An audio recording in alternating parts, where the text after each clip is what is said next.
Hi guys! Good morning! Welcome back to another vlog! Kwentuhan lang to. Charis, kwentuhan!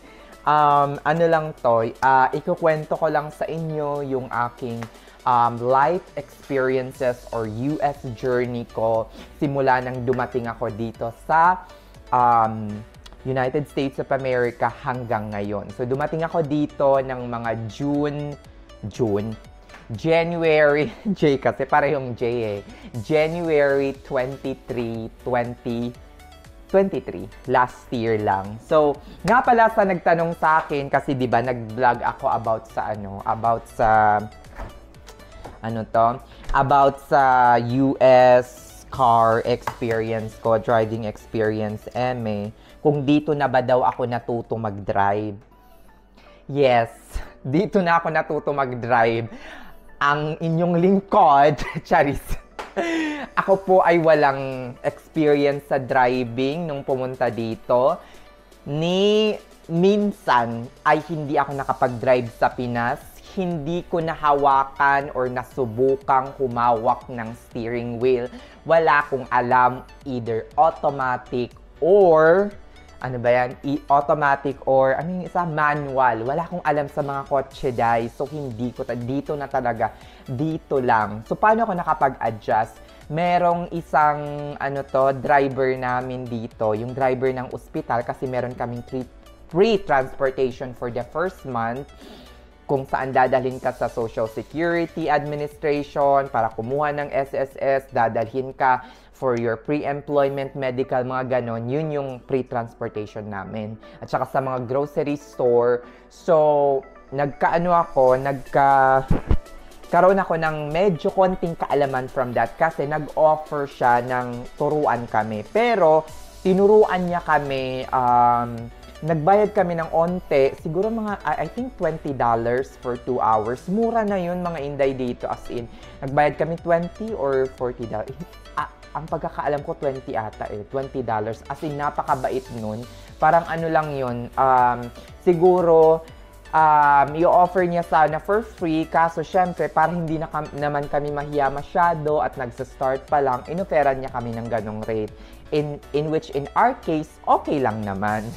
So, dito lang ako natuto. In fact, mga inday, hindi ako agad natuto. Nagkaroon pa ng mga kung ano-ano mga problema. Naikwento ka na yan sa ibang vlog, yung driving experience ko dito hanggang sa ngayon. Patuloy pa rin akong natututo, pero yung skills na meron ako ngayon in terms of driving ay sapat na para hindi ako maaksidente. O para meron na akong parang, ways or yung skills ko is enough na para hindi ako masangkot sa kahit anumang road accident or car crash or Pero kung mangyayari man yun, Diyos na ang bahala. Kasi kahit anong iwas mo, kung for example, nakatadhana talagang mangyari ang isang bagay, wala ka nang magagawa doon, di ba? Kung nakatadhana talaga akong gumanda, Charissa!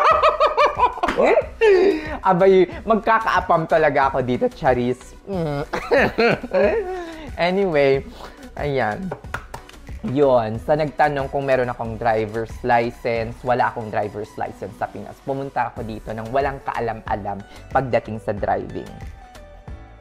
So, it's up to yung mga inday. Meron namang mga insurance at hindi nyo kailangang magkaroon ng international driver's license kapag nagpunta kayo dito sa Amerika.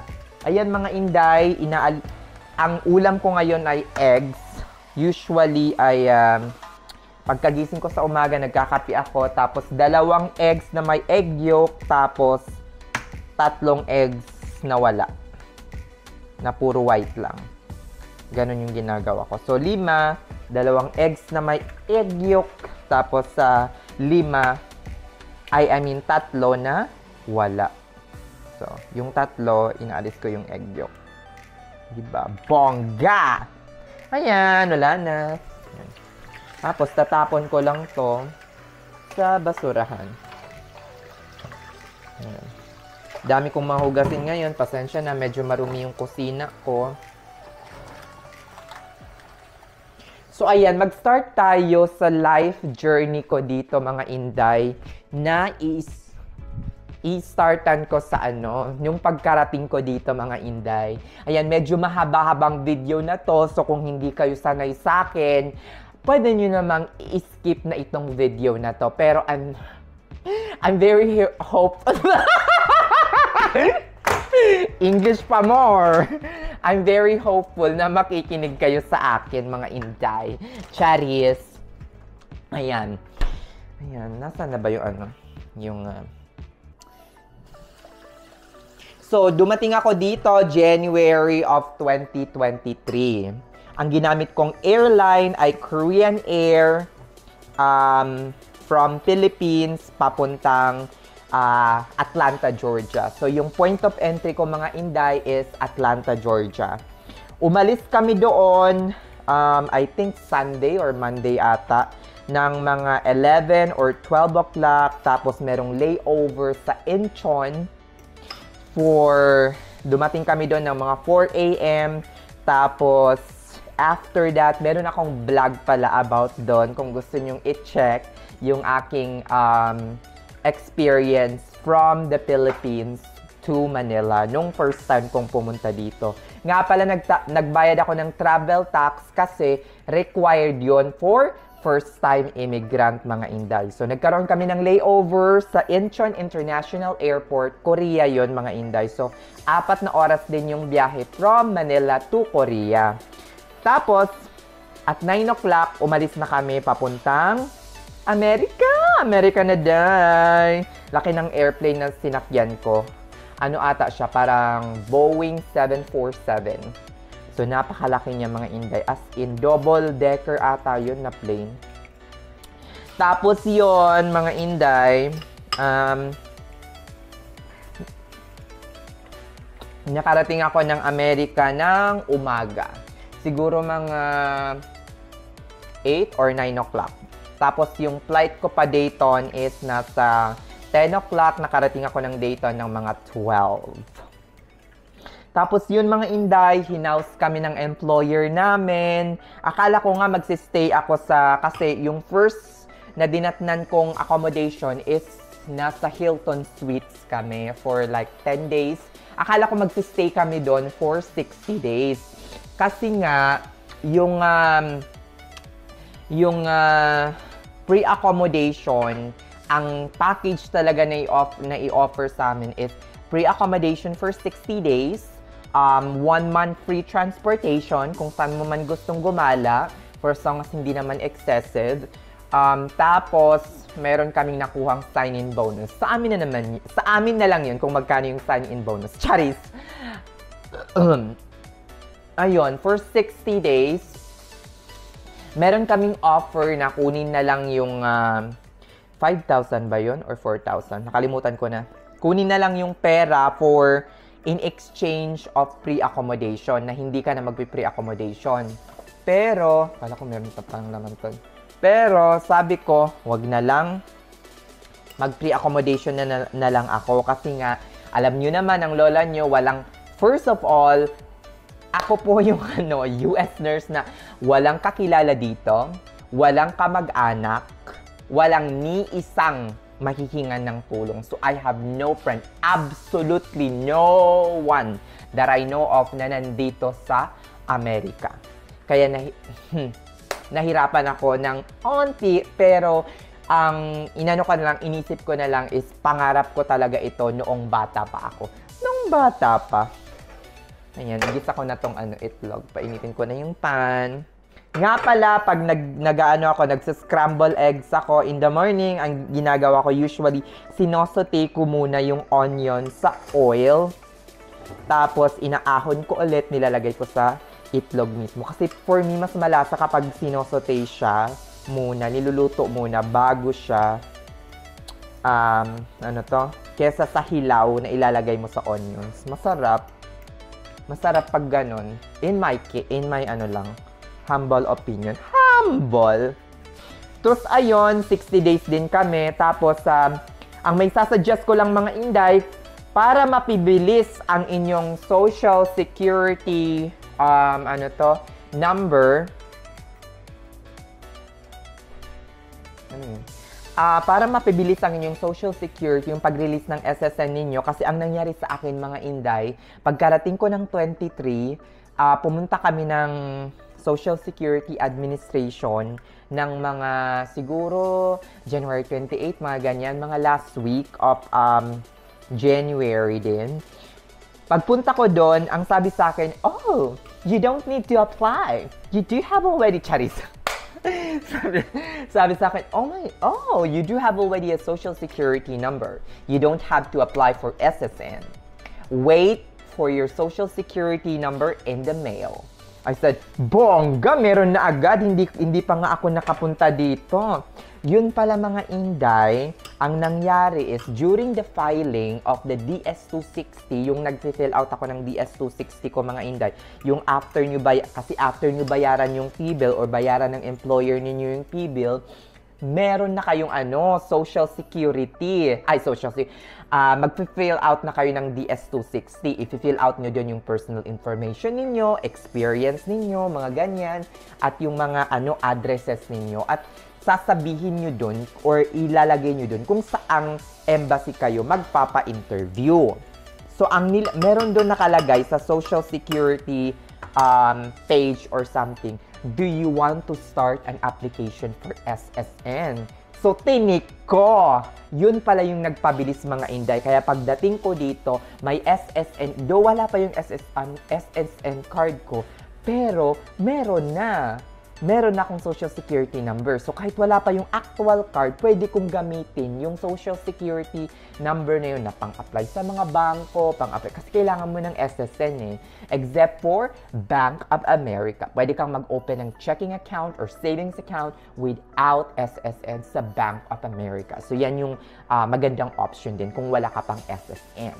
Pero mapapabilis niyan, sabi ko nga, kung ititik mo yon, di ba? Yung SSN-MS na nasa DS-260. Yung friend ko nga na dumating dito ng mga siguro dumaan pa kasi siya ng California January 5 siya dumating. So, sabay rin kaming pumunta ng Dayton, pero January 5 nasa Amerika na siya. January 5, January 8, mga ganyan. Besh, pagdating niya dito sa Dayton, may SSN na siya, day. As in, nandoon na, binigay na lang ng HR sa kanya. Pak! O, diba? So, mapapabilis niyan. So, if I were you, pick that. Pag nag-fill out kayo ng DS-260, back to the topic. So, ayun na nga, mga Inday. Yung first, namin is yung SSN. Pangalawa, yung aming medical. Nagka-problema pa ako, mga Inday, sa medical. Though cleared ako sa Pinas, pero yung nag-positive ako sa TB quantiferon. O, diba? Ay, isa pa yon sa nagpalala or nagpaano ng ko, day. So, ayun, nag-x-ray ako ulit and then consultation. Wala. Bumasa naman.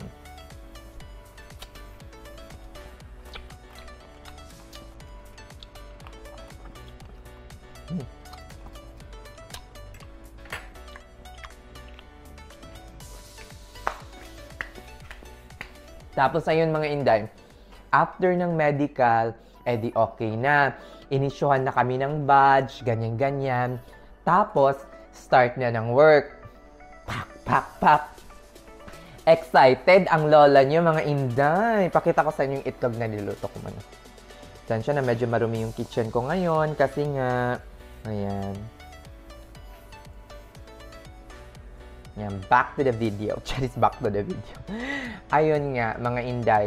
Yun, nagsa-start na kami. So, yung excitement as in sobra, mga Inday. For the first month, parang excited kang pumasok. Meron kang bagong mga kaibigan. Meron kang mga yung sa February, March, as in, namin. Excited, parating masaya. Yan yung mga vibes na mararamdaman nyo for the first 2 months, mga Inday. So, masaya, maraming kaibigan, mga ganyan. After nun, mga Inday, pagpa-end na yung accommodation na free ninyo, maghahanap na kayo ng... Ayan. Anin ko man yung itlog, baka matutong.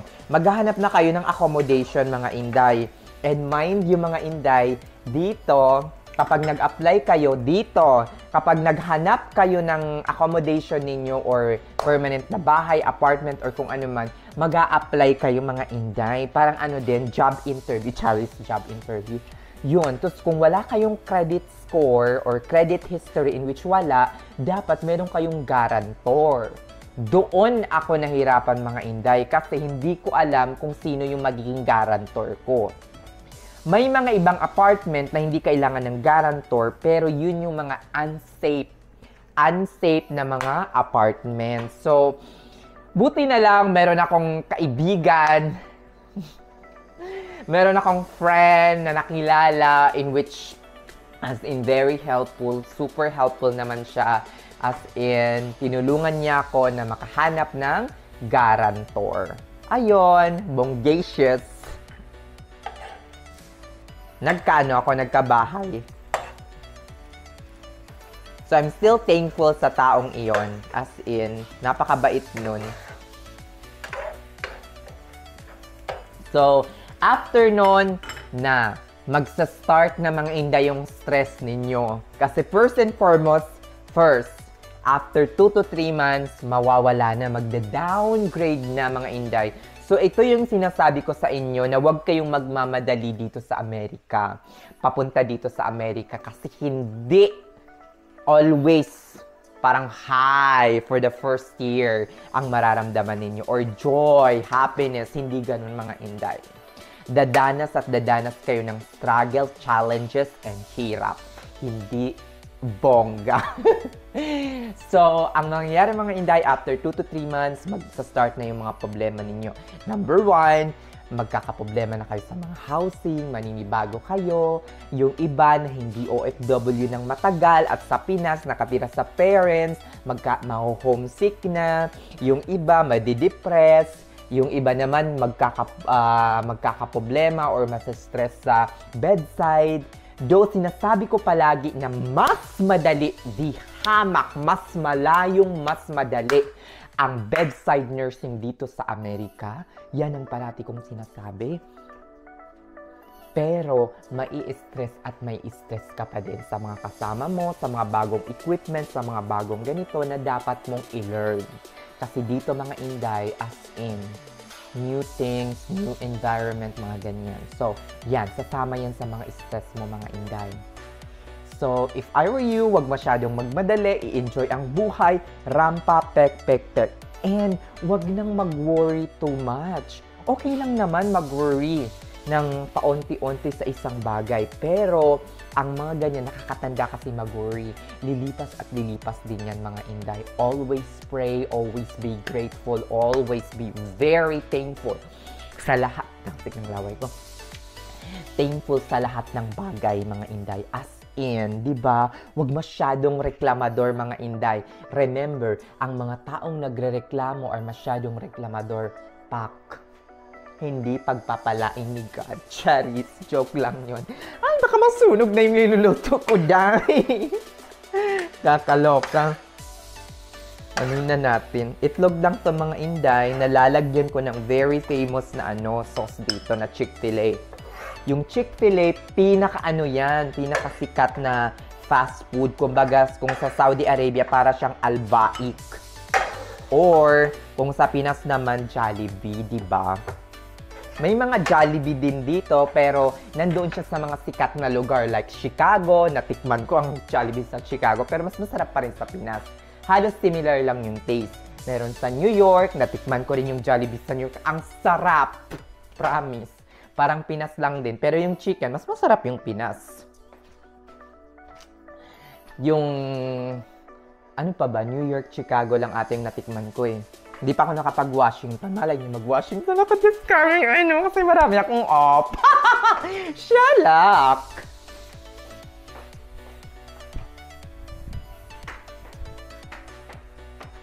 Ayan.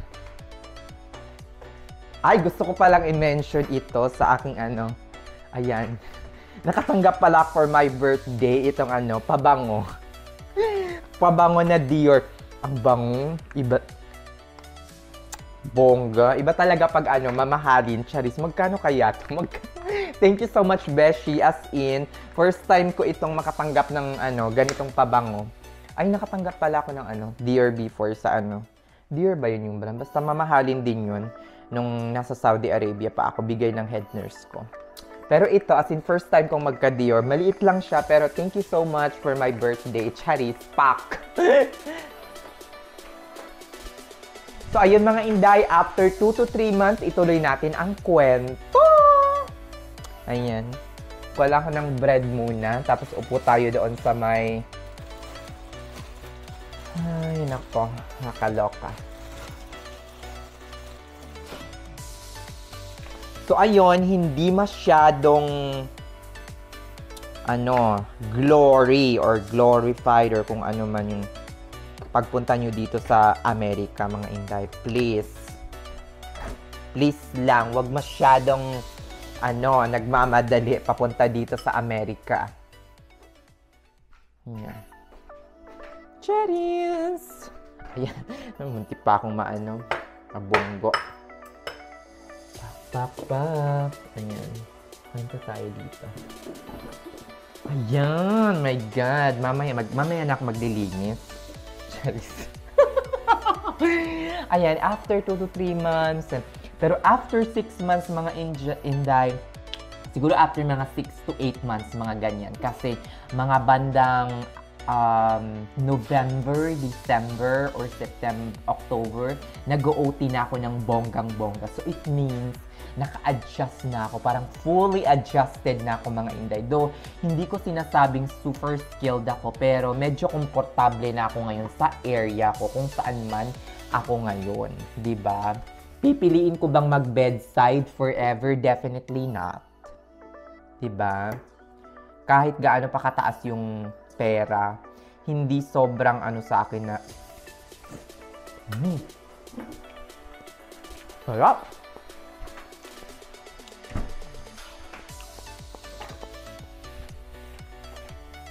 Ayun. Anong oras na ba?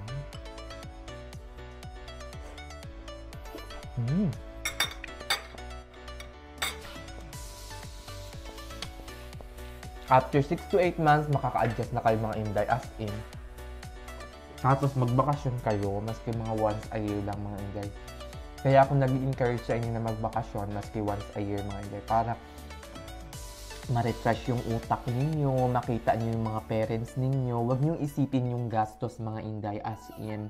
Ito real talk lang. Ang mga parents natin, paulit-ulit ko itong sinasabi, tumatanda sila. You know, enjoy and treasure the moment habang kasama nyo pa sila dito sa mundong ibabaw. Habang pwede pa silang mag-join sa mga lakad ninyo, banding ninyo, nang hindi sinawi ni wheelchair. Alam ko, importante ang pera, napaka-importante ng pera. Pero ang time ninyo at ang time ng parents ninyo dito sa mundo ay umaandar, umiikli. So, treasure the moment as much as possible. Kahit may pamilya pa kayo dito. Diba? Try to see your parents at least once a year, kung kaya. Diba? Or papuntahin nyo sila dito. Pagbakasyonin.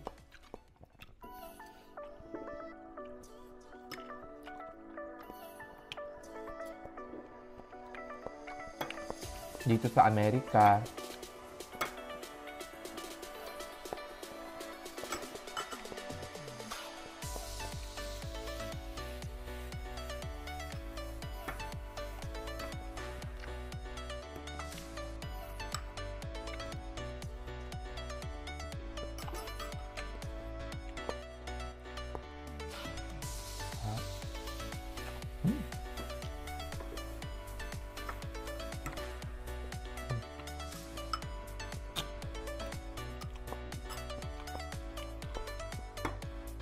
yan, kakain muna ako before ako magsalita ulit, Charis. Mga pansang vlog ito. Ito talaga yung pinakagusto ko. Ito talaga yung pinakagusto kong way ng pagbablog, mga Inday. Hindi talaga ako yung parang yung parang, ano to? Parang detailed vlogger or something na parang nagbibigay sa inyo ng instruction, nagbibigay sa inyo ng mga kung ano-ano. Ang way ko lang is yung parang ganito, real talk, tapos nagkukwento ako about my experience. Thankful naman ako kasi merong mga iba sa inyo ang nagko-comment na, oh, you're very informative, ang dami naming nalalaman about, you know, your American journey, kahit hindi masyadong detailed, yung parang, step by step, yung guide ninyo. Kung meron man kayong hindi naintindihan or gusto nyong itanong, as in, mabilis akong mag-reply sa mga comment ninyo, mga inday, kung nahalata nyo man. Mabilis talaga akong mag-reply. Kung meron kayong mga katanungan, always i-comment down below ninyo. Kasi, talaga ako yung style ng vlogger na yung parang, yung mga, for example, ganyan, step by step, kung paano pumunta sa Amerika, step by step, kung paano, o kaya tuturuan ko kayo kung paano kayo kukuha ng driver's, pasensya na. Ang way ko is parang style lang ng parang pagkukwento at pag-share ng aking experiences sa inyo. Hindi yung parang, hindi rin kasi ako nag-i-aim mga inday na parang dapat 1,000 views or 2,000 views or maging famous dito sa YouTube. Hindi ganun. Actually, wala akong balak. Parang naging katwaan lang to at first. So, yung may mga tao or may mga, may mga people or nurses na nandito na or nasa Pinas, nasa Saudi na parang tumigil ata ako ng ilang weeks. Tapos sila, nang kaka-vlog. Tapos sabi nila, na-miss nila akong mag-vlog. Sabi ko, nangihinayang naman ako sa mga taong yung parang, hindi naman sa umaasang, yung parang siguro nakasanayan na nilang panuorin ako sa YouTube. Ewan ko nga ba kung bakit. Kung minsan naisip ko na parang walang kwenta yung mga videos ko, mga inday, as in. Pero may mga nagko-comment at nagbibigay ng positive comment, kaya tinuloy-tuloy ko na lang. Hindi naman ako nag-e-expect ng ng pera or, monetization dito. In fact, sabihin ko na nga lang sa inyo later about sa monetization. Ayun. Yun nga, mga inday, hindi ako nag-expect ng ganun. Ang reason lang kung bakit ako nagbablog is parang nakasanayan ko nang humarap sa camera. Gusto kong i-share yung mga moments ko, yung mga travels ko, yung mga... For me kasi, siguro kung hindi naman madedissolve yung YouTube, ito yung ways ko para ma-store ng maayos yung mga life experiences ko sa buhay. And gusto kong i-share ito sa aking mga fellow nurses or kahit hindi nurses, sa madla, di ba? So yun mga inday, after 6 months, back to the topic, makaka-ano na nga kayo, makaka-adjust na kayo, fully recovered.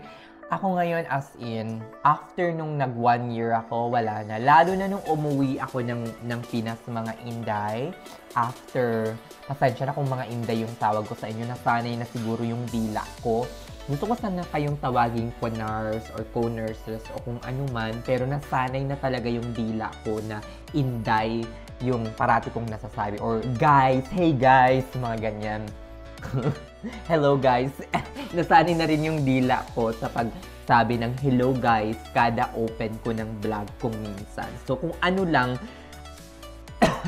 actually wala talagang script or guided na notes ako kung meron man. Kasi nga, ano lang to, parating biglaang vlog, biglaang ganito, ganyan. So, kwentuhan. So, yon after 1 year, tapos umuwi nga ako sa Pinas. Nag 1 year ako ng January 2024, tapos umuwi nga ako sa Pinas noong, April of 2024. As in, na-appreciate ko talaga yung pagiging green card holder nung bumalik ako dito sa Philippines. Bumalik ako ng Amerika. Sabi ko, thank you Lord, thank you so much, thanks to Allah sa lahat ng mga blessings na naibigay mo sa akin nung nakaraang taon hanggang ngayon. Maraming salamat. Diba? All glory to you, Charis. So yun nga mga Inday, kung meron pa kayong mga katanungan o gusto mong malaman, di ba, about sa ano, may nag-comment pala na i-share ko din daw yung, i-share ko din daw yung aking way of investment. Ngayon kasi mga Inday, yung way of investment ko is nasa stock marketing, pero kasi down ang stock market ngayon. So, mas mura yung mga stock prices, tapos at ano ako, parang position trader, hindi ako daily trader, hindi rin ako investor. So, hindi ko yun mare-recommend, lalo na kung bago pa lang kayo magsa-start mga Inday, never tried it. Kasi na-experience ko ng malugi before yung soba-soba, or di nabawi ko din naman. Naging learning experience na lang yun para sa akin, and okay na ako ngayon. Mas okay na yung pagtitrade ko, pero hindi ko yun ma-recommend sa inyo mga Inday kasi napaka-risky. Ang ma-recommend ko is mag-invest kayo sa mutual fund, lupa, or gold. Yun lang. Diba? Kaya, go for something na komportable kayo. Kung gusto niyo mag-invest sa mga condo, tapos pwede niyo ipa-Airbnb, gora, as in. Basta wag niyong gayahin yung iba na kung nyari nakakita kayo ng, uy, nagbo-boom yung business nga, magbi-business na rin ako. Gawin ninyo kung ano sa tingin niyo yung komportable kayo at alam nyo yung ginagawa nyo. Yun lang mga Inday. Sige na, i-end ko na yung video na to dito kasi baka nagsasawa na kayo sa mukha ko, charis. See you on my next vlog. Bye-bye!